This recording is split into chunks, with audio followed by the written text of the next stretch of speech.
नमस्कार दोस्तों, आप सभी का मेरे चैनल पर स्वागत है। तो इस वीडियो में हम बात करेंगे कि आप म्यूचुअल फंड में कम से कम कितने रुपए इन्वेस्ट कर सकते हैं।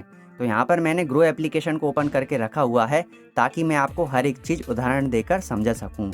तो सबसे पहले तो मैं आपको सीधा सीधा उत्तर यह दे दूँ कि हर एक म्यूचुअल फंड के अलग रूल्स एंड रेगुलेशन होते हैं। किसी किसी म्यूचुअल फंड में आपको कम से कम 100 रुपये इन्वेस्टमेंट करने की परमिशन दी जाती है और किसी किसी म्यूचुअल फंड में आपको 1000 रुपये इन्वेस्टमेंट करने की परमिशन दी जाती है। यानी कि कुछ कुछ म्यूचुअल फंड में आप 10 रुपये भी इन्वेस्ट कर सकते हैं और किसी किसी में आप 1000 रुपये भी इन्वेस्ट कर सकते हैं। तो हर एक म्यूचुअल फंड के अलग अलग रूल्स एंड रेगुलेशन होते हैं। तो मैं आपको हर एक म्यूचुअल फंड को ओपन करके बता देता हूँ कि आपको कम से कम कितने रुपए की इन्वेस्टमेंट करने की परमिशन दी जाती है। तो सबसे पहले मैं यहाँ पर पराग पारिक फ्लेक्सी कैप फंड को ओपन कर लेता हूँ। तो इस म्यूचुअल फंड में आप देख सकते हैं यहाँ पर लिखा हुआ है मिनिमम SIP अमाउंट 1000 रुपीज़। यानी कि इस म्यूचुअल फंड में आप कम से कम 1000 रुपये से अपनी इन्वेस्टमेंट को शुरू कर सकते हैं। तो यह तो हो गई SIP की बात। अगर हम बात करें वन टाइम की, तो हमें यहाँ पर वन टाइम पर क्लिक कर देना है। अब हम देखते हैं कि इस म्यूचुअल फंड में आप वन टाइम इन्वेस्टमेंट कितना कर सकते हैं। तो यहाँ पर आप देख सकते हैं minimum investment amount is 1000 rupees. यानी कि अगर आप इस म्यूचुअल फंड में वन टाइम इन्वेस्टमेंट करना चाहते हैं तो आप 1000 रुपये से अपनी इन्वेस्टमेंट को शुरू कर सकते हैं। अब हम कुछ दूसरे म्यूचुअल फंड को ओपन करके देखते हैं कि वहाँ पर आपको कितना क्या परमिशन दी जाती है। तो यहाँ पर हमने टाटा के स्मॉल कैप फंड को ओपन करके रखा हुआ है। तो यहाँ पर आप देख सकते हैं यहाँ पर मिनिमम SIP अमाउंट 100 रुपीज़। यानी कि इस म्यूचुअल फंड में आप 100 रुपये से अपनी म्यूचुअल फंड इन्वेस्टमेंट की शुरुआत कर सकते हैं। इससे पहले जो म्यूचुअल फंड मैंने आपको बताया था उस म्यूचुअल फंड में आपको 1000 रुपये की परमिशन दे रखी थी। यानी कि उसके अलग रूल्स एंड रेगुलेशन थे और इस म्यूचुअल फंड के अलग रूल्स एंड रेगुलेशन हैं। तो इसमें आपको 100 रुपये की परमिशन दे रखी है और उस पिछले वाले म्यूचुअल फंड में आपको 1000 रुपये की परमिशन दे रखी थी। अब आप यहाँ पर देख सकते हैं जो वन टाइम का फीचर है वो यहाँ पर अभी छुपा के रखा हुआ है ताकि मतलब कि इस म्यूचुअल फंड में लोग वन टाइम इन्वेस्टमेंट नहीं कर सकें। तो ये टेम्प्रेरी है, कुछ समय बाद ये हट जाएगा।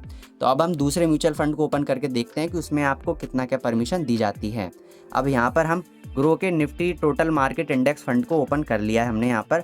अब हम इसमें देखेंगे कि इस म्यूचुअल फंड में हमें इन्वेस्टमेंट करने पर कितना क्या मतलब कि पैसा कर सकते हैं। तो यहाँ पर आप देख सकते हैं minimum SIP amount is 10 rupees. यानी कि इस म्यूचुअल फंड में आप कम से कम 10 रुपये से अपनी SIP की शुरुआत कर सकते हैं, जैसा कि आप यहाँ पर देख सकते हैं।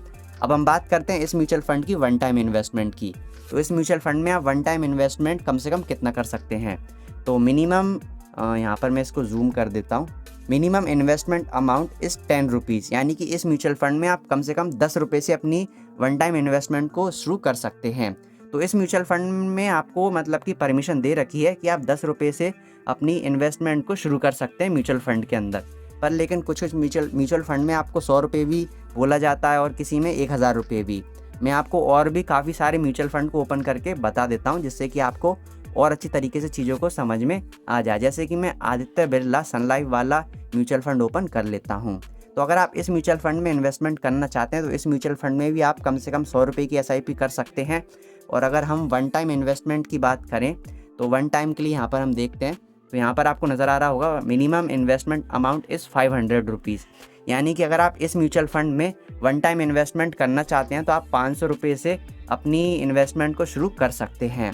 तो कुल मिलाकर यही है कि हर एक म्यूचुअल फंड में अलग अलग रूल्स एंड रेगुलेशन होते हैं जिसकी मदद से आप मतलब कि इन्वेस्टमेंट कर सकते हैं। किसी किसी म्यूचुअल फंड में आप 10 रुपये से भी इन्वेस्टमेंट को शुरू कर सकते हैं और किसी किसी में 100 रुपये से, 500 रुपये से। अब कुछ कुछ म्यूचुअल फंड ऐसे भी हैं जिनमें कि आपको 5000 रुपये से शुरुआत करने को बोला जाता है। तो उनके बारे में भी मैं आपको समझा देता हूँ। तो मैं यहाँ पर सर्च में डाल देता हूँ गोल्ड म्यूचुअल फंड। तो यहाँ पर मैं गोल्ड म्यूचुअल फंड डालूँगा तो यहाँ पर मेरे सामने गोल्ड वाले म्यूचुअल फंड ओपन हो जाएंगे। तो आप देख सकते हैं SBI gold direct plan growth. तो मैं इसको ओपन कर लेता हूँ। तो यहाँ पर आप देख सकते हैं आप इस म्यूचुअल फंड में जो SIP है वो 500 रुपये से शुरू कर सकते हैं। मैं इसको थोड़ा सा जूम कर देता हूँ, ये थोड़ा सा सही नहीं दिख रहा है। देख सकते हैं आप मिनिमम SIP अमाउंट 500 रुपीज़ और ये वही म्यूचुअल फंड है SBI गोल्ड। यानी कि अब हम बात करते हैं इसके वन टाइम इन्वेस्टमेंट की। तो यहाँ पर मैंने वन टाइम पर क्लिक कर दिया है। अगर मैं यहाँ पर 1 रुपये डालूंगा तो आप यहाँ पर देख सकते हैं minimum investment amount is 5000 rupees. यानी कि इस म्यूचुअल फंड में आप कम से कम 5000 रुपये से अपनी वन टाइम इन्वेस्टमेंट को शुरू कर सकते हैं। तो इस म्यूचुअल फंड में आपको कम से कम 5000 रुपये इन्वेस्ट करने पड़ेंगे वन टाइम इन्वेस्टमेंट करने के लिए। तो किसी किसी म्यूचुअल फंड में 10 रुपये था, किसी में 100 रुपये, 500 रुपये, 1000 रुपये और इस म्यूचुअल फंड में 5000 रुपये। तो हर एक म्यूचुअल फंड का अलग अलग रूल्स एंड रेगुलेशन होते हैं, आप उसमें कितना कम से कम इन्वेस्टमेंट कर सकते हैं। देखो, अगर आप मतलब आपके पास बजट की बहुत ज़्यादा कमी है, आपके पास 10 रुपये, 20 रुपये या फिर 100 रुपये हैं, तो इस कंडीशन में आप म्यूचुअल फंड में इन्वेस्ट तो कर सकते हैं, पर लेकिन आप हर एक म्यूचुअल फंड में इन्वेस्ट नहीं कर पाएंगे। जैसे कि कुछ म्यूचुअल फंड ऐसे होते हैं जिनमें रूल्स एंड रेगुलेशन ये होते हैं कि आप कम से कम 500 रुपये या फिर 1000 रुपये से अपनी SIP या वन टाइम इन्वेस्टमेंट को शुरू कर सकते हैं, और आपके पास सिर्फ 100 रुपये हैं। तो इस कंडीशन में आप उन म्यूचुअल फंड को मतलब कि चूज़ नहीं कर पाएंगे या फिर उनमें इन्वेस्टमेंट नहीं कर पाएंगे जिनमें कि 1000 रुपये या फिर 2000 रुपये का बोला जाता है।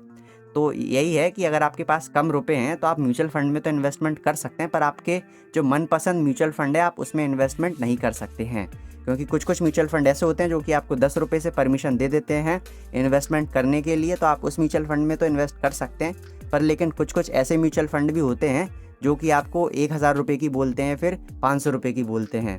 तो यहाँ पर मैं आपको 2-3 और म्यूचुअल फंड ओपन करके समझा देता हूँ। जैसे कि मान लीजिए मैं यहाँ पर ये मोतीलाल ओसवाल वाला म्यूचुअल फंड ओपन कर लेता हूँ। तो यहाँ पर आप देख सकते हैं मिनिमम SIP अमाउंट 500 रुपीज़।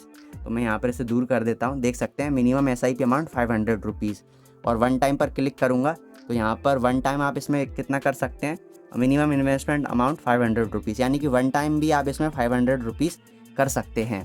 तो मैंने यहाँ पर आपको हर एक चीज़ एग्जाम्पल के माध्यम से समझाने की कोशिश की है कि आप म्यूचुअल फंड में कम से कम कितना रुपया इन्वेस्ट कर सकते हैं। तो सीधा सीधा उत्तर दिया जाए तो यही है कि हर एक म्यूचुअल फंड के अलग रूल्स एंड रेगुलेशन होते हैं, और आप हर एक अलग अलग म्यूचुअल फंड में अलग अलग इन्वेस्टमेंट कर सकते हैं। किसी में आपको 10 रुपये की भी परमिशन दी जाती है और किसी में आपको 1000 रुपये की भी परमिशन दी जाती है।